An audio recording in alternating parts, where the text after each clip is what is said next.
આગામી 7 દિવસ તાપમાન સૂકું રહેશે. રાજ્યમાં વાદળછાયું વાતાવરણ રહેવાની હવામાન વિભાગે કરી આગાહી. ઉત્તર પૂર્વના પવનો ફૂંકાશે. 15 થી 20 કિલોમીટર પ્રતિ કલાકની ઝડપે ફૂંકાશે પવન. તાપમાનમાં 1 થી 2 ડિગ્રીનો થશે ફેરફાર.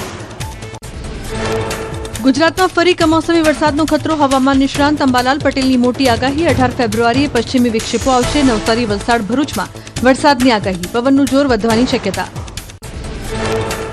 દેશની રાજધાની દિલ્હીમાં વહેલી સવારે કર્તવ્ય પથ અને આસપાસના વિસ્તારોમાં ધુમ્મસ. તાપમાન 15 ડિગ્રીની આસપાસ નોંધાયું. જોકે હવાની ગુણવત્તા નબળી શ્રેણીમાં પહોંચતા સવારના સમયે ફરવા નીકળતા લોકોને પ્રદૂષણનો સામનો કરવો પડ્યો.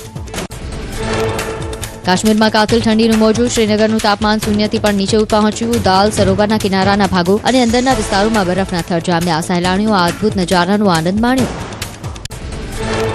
ભારે હિમવર્ષા બાદ જમ્મુ કાશ્મીરના ગુરેજમાં બરફ હટાવવાની કામગીરી તેજ. બીઆરઓ અને એન્જિનિયરિંગ વિભાગ એક્શનમાં આવ્યું. સ્થાનિક લોકોએ સમયસર હાથ ધરેલી કામગીરીને બિરદાવી. જામનગરના જોડિયા પંથકમાં વાતાવરણ પલટાતા જીરાના પાકમાં કાળિયો રોગ આવ્યો. કાળિયો અને સુકારો જેવા રોગ ફાટી નીકળતા ખેડૂતો મુશ્કેલીમાં મુકાયા. ખેડૂતોને લાખોનું નુકસાન થવાની સંભાવના. ગોંડલના મોટા દડવા ગામે થોડા દિવસે સિંહના આંટાફેરા. ખેતરમાં સિંહની લટારનો વિડીયો થયો વાયરલ. મોટા દડવા ગામમાં સિંહ દેખાતા ગ્રામજનો, માલધારીઓ, ખેડૂતોમાં ભયનો માહોલ. ગોંડલ ફોરેસ્ટ વિભાગે હાથ ધરી કાર્યવાહી. નવસારી ભાજપમાં રાજીનામાનો દોર યથાવત. જલાલપોર તાલુકાના 2 મહામંત્રી અને જિલ્લા મહામંત્રીએ આપ્યું રાજીનામું. જિલ્લા મહિલા મોરચા મહામંત્રી રોશની પટેલે પણ રાજીનામું આપ્યું. આપમાંથી રાજીનામું આપ્યા બાદ રાજુ કરપડાએ આપના નેતાઓ પર કર્યા આડકતરા પ્રહાર. કહ્યું, જેલમાં ગયો ત્યારે આપના નેતાઓના કડવા અનુભવ થયા. જેલવાસ દરમિયાન કાયદાકીય મદદ ન કર્યાનો લગાવ્યો આરોપ. રાજુ કરપડાના આરોપ પર આપની પ્રતિક્રિયા. ગોપાલ ઇટાલિયાએ સંપૂર્ણ મદદ કરી હોવાનો પ્રવીણ રામે કર્યો દાવો. કહ્યું, રાજુભાઈ બોલી રહ્યા છે તે બીજેથી આવી રહ્યું છે. ક્યાંથી આવી રહ્યું છે તે ટૂંક સમયમાં ખબર પડશે. રાજુ કરપડાના રાજીનામા પર પ્રમુખ અમિત ચાવડાનું નિવેદન. આમ આદમી પાર્ટીને કોઈની ડિઝાઇનથી, કોઈના પૈસે સત્તામાં આવતી પાર્ટી ગણાવી. બીજાના રિમોટથી ચાલે છે આપ. આ બધી રાજુભાઈ જેવા યુવાનને હવે ખબર પડી.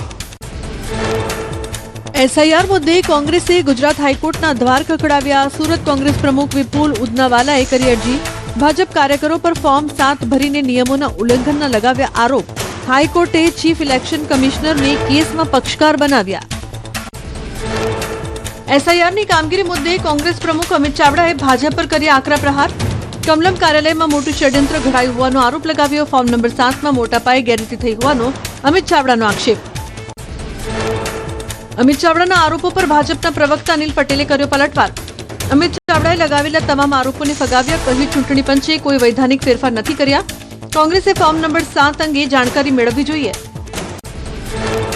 હવે શાળાના આચાર્ય કરશે શ્વાનનો સર્વે. ડીઓએ શાળાના આચાર્યને લખ્યું પત્ર. કેમ્પસ અને આસપાસના વિસ્તારના શ્વાનનો સર્વે કરવા પત્ર લખ્યો. 3 દિવસમાં સર્વે કરીને રજૂ કરવા આદેશ આપ્યો. સર્વે કરી શું પગલાં લીધા તેની માંગી માહિતી. કોંગ્રેસ પ્રવક્તા ડોક્ટર મનીષ દોશીના સરકાર પર પ્રહાર. શિક્ષકોને સોંપાતી કામગીરીને લઈ સાધ્યું નિશાન. આચાર્યને શ્વાનના સર્વેની કામગીરી સોંપવાનો સરકારનો પરિપત્ર રદ કરવા માંગ. કહ્યું, શિક્ષકો અન્ય પ્રવૃત્તિઓમાં વ્યસ્ત રહેતા બાળકોની ભણતર પર પડે છે અસર. રાજકોટમાં રોગચાળો અટકાવવા મનપાનું આરોગ્ય વિભાગ સક્રિય. પાણી અને બરફ વિતરકો સામે મનપાની કડક કાર્યવાહી. પાણીના સેમ્પલ લઈ પરીક્ષણ માટે મોકલાયા. MPN કાઉન્ટના ધોરણ મુજબ અયોગ્ય એકમો સામે કાર્યવાહી કરાઈ. 53 એકમોને GPMC એક્ટ હેઠળ સીલ કરવાની મંજૂરી મળી. 47 એકમોને સીલ કરાયા. આગામી દિવસોમાં પણ સેમ્પલિંગ ચાલુ રહેશે. પાણી અને બરફ વિતરકોને કડક સૂચનાઓ અપાઈ. સુરતમાં દબાણ શાખાની ટીમે ભટાર વિસ્તારમાં બોલાવ્યો સપાટો. ટ્રાફિકને અવરોધતા ગેરકાયદે લારી ગલ્લા અને પાથરણાવાળાઓ પર પાલિકાની ટીમે કડક કાર્યવાહી કરી. પાલિકાએ 4 ટ્રક ભરીને સામાન જપ્ત કરતા દબાણ કરનારાઓમાં ફફડાટ વ્યાપ્યો. ભરૂચ શહેરમાં ગેરકાયદે દબાણો પર ફરી વળ્યું બુલડોઝર. શ્રવણ ચોકડીથી શક્તિનાથ વિસ્તારમાં કરાયેલા દબાણો તોડી પડાયા. મોઢેશ્વરી મંદિર અને સ્વામિનારાયણ મંદિરનું કમ્પાઉન્ડ પણ તોડી પડાયું. ચુસ્ત પોલીસ બંદોબસ્ત સાથે કરાઈ કાર્યવાહી. ભરૂચમાં વીજ ક્ષેત્રે ખાનગીકરણનો વિરોધ. સંયુક્ત સંકલન સમિતિએ કર્યું વિરોધ પ્રદર્શન. ઓલ ઇન્ડિયા પાવર એન્જિનિયરિંગ ફેડરેશનની રાષ્ટ્રવ્યાપી હડતાળને નૈતિક સમર્થન આપ્યું. ગુજરાત ઉર્જા સંયુક્ત સંકલન સમિતિના હોદ્દેદારો અને મેમ્બરોએ વીજ કચેરીઓ સામે નોંધાવ્યો વિરોધ. શામળાજીના કાદવિયા ગામના લોકોમાં આક્રોશ. 75 ઘરના 150 વિદ્યાર્થીઓએ શિક્ષણનો બહિષ્કાર કરવાની ચીમકી ઉચ્ચારી. ગામમાં ડામર રોડ ન હોવાથી ડુંગરાળ અને નદી વિસ્તારના કારણે વિદ્યાર્થીઓને જીવનું જોખમ. કલેક્ટરને આવેદન આપી સૂત્રોચ્ચાર સાથે કર્યા દેખાવ.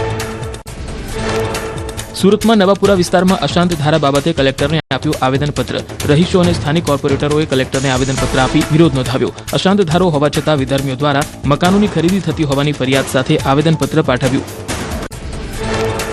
સુરતમાં સરકારના નવા શ્રમ કાયદાનો વિરોધ કરાયો. કાયદા માલિકીની તરફેણમાં હોવાનો આક્ષેપ કર્યો. રાજ્યના 25,000 બેંક કર્મચારીઓ ઉતર્યા હડતાળ પર.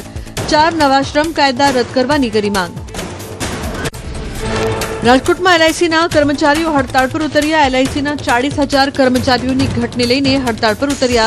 વર્ગ 3 અને 4ના કર્મચારીઓ જોડાયા હડતાળમાં. એલઆઈસીની ઓફિસ બહાર ભારે સૂત્રોચ્ચાર કર્યા. ટ્રેડ યુનિયનના રાષ્ટ્રવ્યાપી હડતાળને પશ્ચિમ બંગાળના કોલકાતામાં વ્યાપક સમર્થન. જાહેર પરિવહન, બેન્કિંગ સેવાઓ અને સરકારી કચેરીઓના કામકાજ પર માઠી અસર જોવા મળી.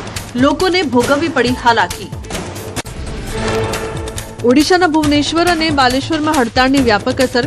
ભુવનેશ્વરમાં વિરોધ પ્રદર્શનને કારણે માર્ગ વ્યવહાર ખોરવાતા વરરાજાને રસ્તામાં ઝટકવું પડ્યું. વાહનોની અવરજવર બંધ હોવાથી વરરાજા અને જાનૈયાઓ મુશ્કેલીમાં મુકાયા. પશ્ચિમ બંગાળના સિલિગુડીમાં દેશવ્યાપી હડતાળની અસર. દેશવ્યાપી હડતાળને પગલે સિલિગુડીમાં જનજીવન પ્રભાવિત થયું. જાહેર પરિવહન અને ખાનગી બસોની અવરજવર ઓછી જોવા મળી. કેરળની રાજધાની તિરુવનંતપુરમમાં પણ દેશવ્યાપી હડતાળના એલાનની અસર. શહેરની મુખ્ય બજારો અને વ્યાપારી સંસ્થાનો સવારથી જ સંપૂર્ણપણે બંધ રહી રસ્તાઓ સુમસામ દેખાયા.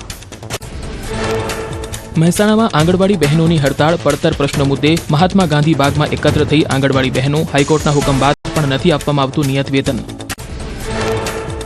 મહેસાણા જિલ્લામાં વાહનોમાં અનધિકૃત એલઈડી લાઇટોના ઉપયોગ સામે કડક કાર્યવાહી. આરટીઓ પ્રાદેશિક પરિવહન કચેરી દ્વારા અત્યાર સુધીમાં 3 લાખથી વધુનો દંડ વસૂલાયો. આરટીઓ ઇન્સ્પેક્ટરો દ્વારા રૂટીન ચેકિંગ દરમિયાન નિયમ વિરુદ્ધની લાઇટોના વપરાશકર્તા સામે લેવાયા પગલાં. નાસિકના પ્રાઇવેટ કોચિંગ ક્લાસમાં દાદાગીરી. વિદ્યાર્થીને હિન્દીમાં વાતચીત કરવાનું કહેતા મન સૈનિકોએ પ્રાઇવેટ ક્લાસના કર્મચારી સાથે મારપીટ કરી. મરાઠી ભાષામાં વાત કરતા વિદ્યાર્થીઓને મેનર્સલેસ કહીને ટીચરે અપમાનિત કર્યા હોવાનો આરોપ.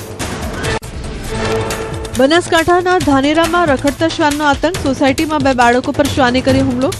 બંને બાળકોને સારવાર માટે ખસેડાયા. શ્વાનના આતંકથી સ્થાનિકોમાં ફફડાટ. ઉનાના વાવરડા કંસારી ગામની સીમમાં મળ્યો દીપડાના બચ્ચાનો મૃતદેહ. રાહદારીઓએ વન વિભાગને કરી જાણ.